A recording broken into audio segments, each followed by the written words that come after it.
just completed a truly historic flight, the first ever commercial flight from Israel to an Arab Gulf country. This hopefully will be the first of many. I want to thank and congratulate the Crown Prince, His Highness Sheikh Mohammed bin Zayed, my friend, on his leadership and courage.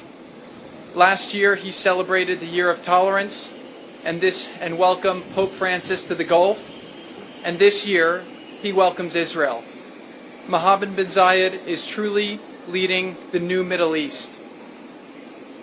Also historic was the Kingdom of Saudi Arabia granting permission for this Israeli commercial flight to use its airspace. This is the first time that this has ever happened.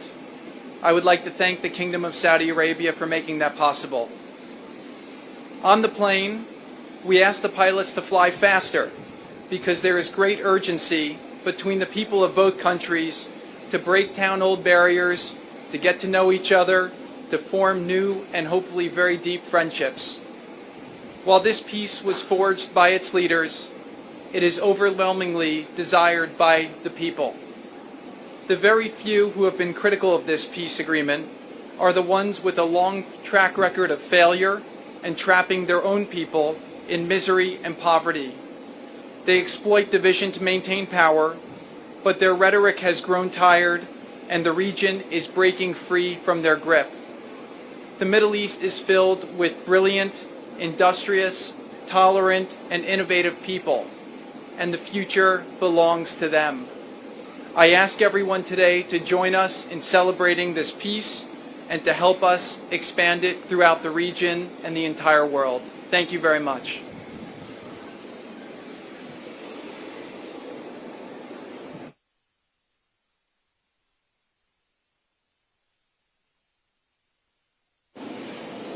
Good afternoon. It's great to return to the UAE, and I too bring you greetings from President Donald J. Trump. When I was here last year, it was to thank the Crown Prince for the UAE's assistance in recovering an American hostage from Yemen, Danny Birch. I can tell you the Crown Prince, Sheikh Mohammed bin Zayed, is a friend who can be counted upon. It is especially remarkable that we have flown here directly from Israel, Ben Gurion Airport, on the first ever commercial flight to Abu Dhabi. This flight was made possible by the UAE's recent historic agreement with Israel, the Abraham Accords, which normalized relations between America's most reliable and most capable partners in the region. These two great nations are beginning the process of exchanging ambassadors and are cooperating in a broad range of fields, including finance, education, healthcare, trade, and security. This will unleash economic growth in both countries. The combination of Israeli know-how and high-tech and the UAE's capital and financial centers is going to create something very, very special in the Middle East. On the religious and cultural front, Muslims who wish to pray at the Al-Aqsa Mosque will now be able to fly from Abu Dhabi directly to Tel Aviv, and they will be welcomed. We're truly impressed by the leadership exhibited by the UAE and by the Crown Prince in this effort to make peace. Without his vision and without his courage, the Abraham Accords would not be possible. This agreement represents the most significant step toward peace in the Middle East in over 25 years. At long last, nations are putting aside old ideas and old grievances and embracing a better future, a future of shared interest and shared goals. Working together, the UAE and Israel will be more secure than ever. Together they'll form a united front with the United States against Iran. We believe that additional Arab and Muslim countries will soon follow the United Arab Emirates' lead and normalize relations with Israel. This trend will put the region on a truly transformative path of stability, of security, and of opportunity. Thanks to the courage and leadership of Crown Prince Sheikh Mohammed bin Zayed, Prime Minister Bibi Netanyahu, and President Donald Trump, a new era has truly begun for our three nations. And these leaders will now be known throughout history as peacemakers. I want to thank Jared and his team, Special Representative Hook, Special Envoy Berkowitz, our NSC team of Mark Vandroff and Rob Greenway and Miguel Correa and Alex Gray for their excellent efforts in helping to assist Jared and myself as we helped bring the parties together. But the real credit here goes to the Israelis and to the Emiratis. And I'm very pleased to share the stage with Mayor Ben Shabbat, who also was on the historic flight from Tel Aviv with us. So Abu Dhabi has become one of the great capital cities of the world, not just in the region, but of the entire globe. I'm truly looking forward to my stay here in the Emirates and working with my Emirati and American and Israeli colleagues. Thank you. May God bless the UAE and may God bless America.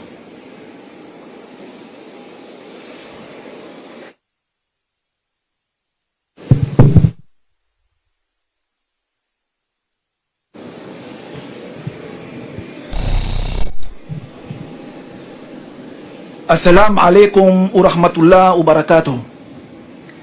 أنا فخور وفرحان جدا بوجودي هنا كرئيس الوفد الإسرائيلي.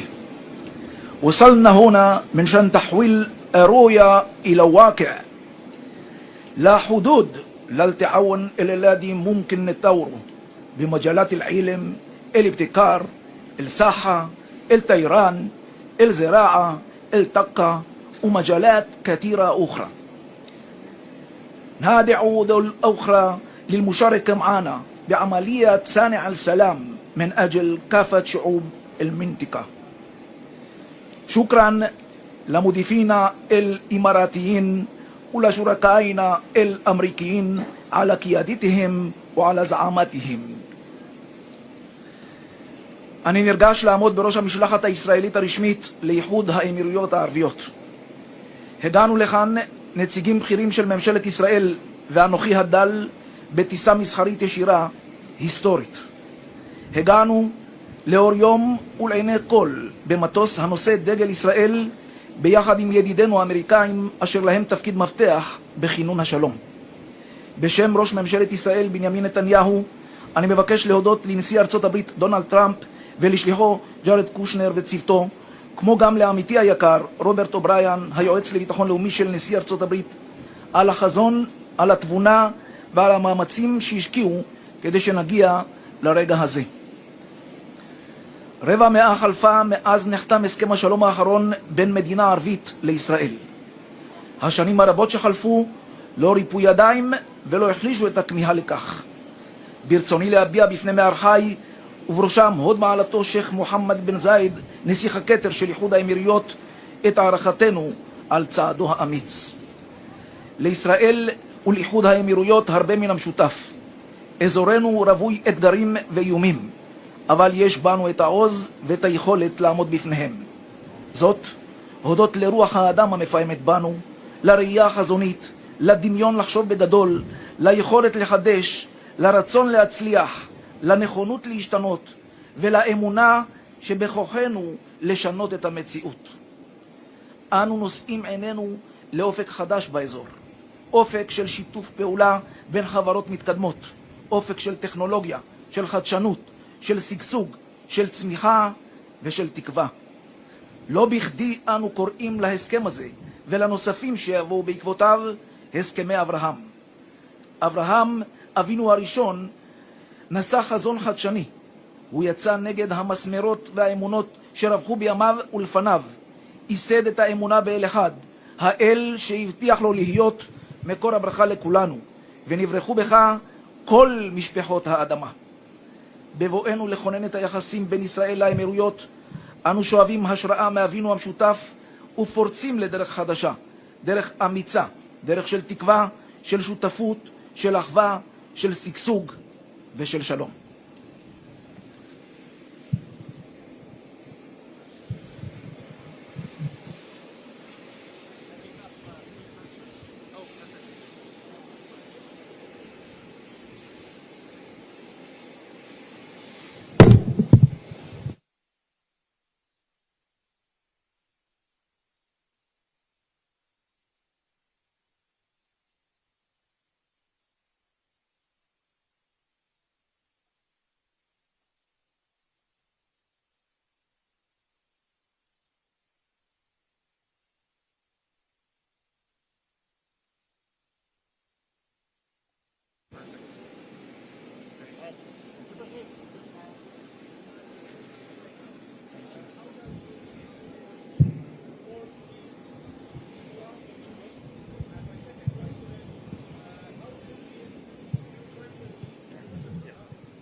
Thank you very much for the welcome. I believe that this agreement has the ability to change the whole course of the Middle East.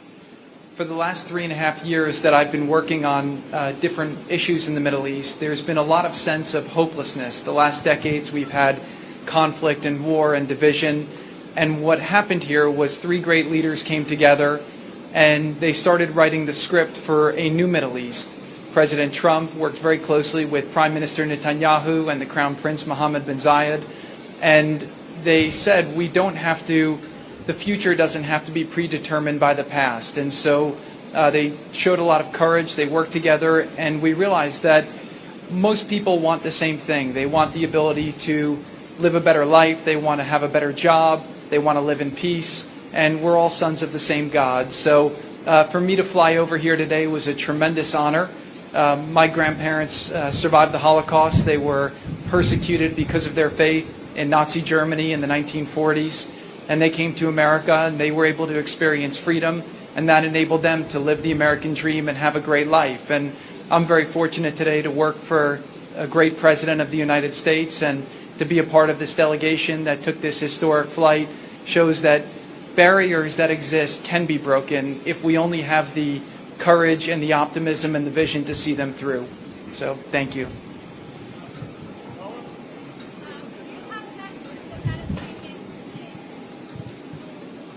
The message that we carry for the Palestinians is also one of hope. We've done a lot of great work to lay out a pathway for them to improve their future. We've put an offer to their leadership on the table that will enable them to have a state and self-determination, and an economic plan that could revitalize their economy. But we can't want more peace. We can't want peace more than they want peace. And so when they are ready, the whole region is very excited to help lift them up and move them forward.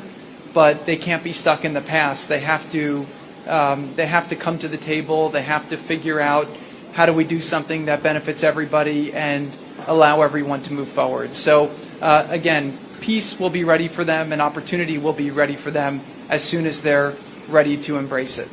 Thank you.